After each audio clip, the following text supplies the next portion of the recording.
ल है साथी हो, आज चाहिँ दामी घाम लागेको छन्। तिहारको दिन पनि हो। हाम्रो चाहिँ गाउँघर यस्तो छ, यस्तो ठाउँमा जन्मियो हुर्कियो, बसै पनि यही ठाउँमा हो।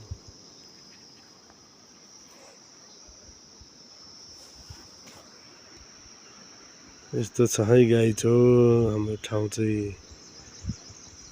आजभरिको सिजनमा यस्तो छन्। अझै विशेष तिहारको दिन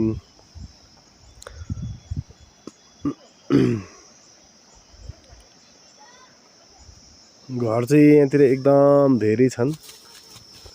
मेरो गाउँतिर घर चाहिँ धेरै छन्, तर यो घरमा पनि मान्छे बस्ने चाहिँ एकजनै छैन, सब खाली हो।